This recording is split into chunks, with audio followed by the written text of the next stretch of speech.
Culture avec le démarrage de la 7e édition du festival Soninké lancé officiellement à Nouakchott dans la capitale mauritanienne. 8 pays participent donc à ce grand rendez-vous culturel. Envoyés spéciaux Blaise Minkilan et Damsila. Ils sont venus de 8 pays du continent et d'ailleurs pour participer à la 7e édition du festival international Soninké.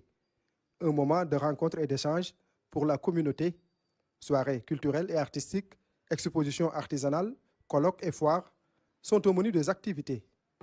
Se connaître, c'est faire en sorte de connaître sa langue, sa culture, mais c'est aussi faire en sorte de connaître ses liens avec les autres cultures, les autres identités, les autres peuples de Mauritanie, d'Afrique de l'Ouest et du monde. Et cette 7e édition, elle manifeste encore une fois, comme disait le président sénégalais Senghor, l'importance de la culture. La culture, c'est ce que l'on a lorsque l'on perd tout. Le festival international Soninké se tient tous les 2 ans. Cette année, la Mauritanie abrite les festivités.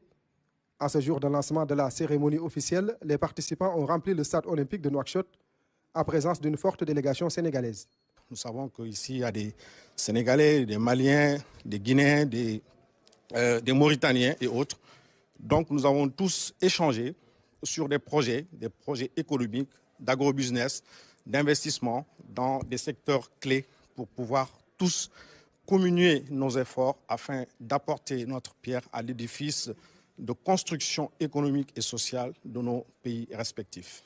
Des autorités étatiques des différents pays participants ont répondu présents sous la conduite du chef de l'État mauritanien qui a présidé la cérémonie officielle et lancé le démarrage de la 7e édition du FISO. Convaincu que le présent festival contribuera significativement à la promotion de la culture soninké et plus globalement à l'enrichissement de la diversité culturelle, je lui souhaite plein succès. La 7e édition du festival international Soninké se tient à Nouakchott du 22 au 26 février.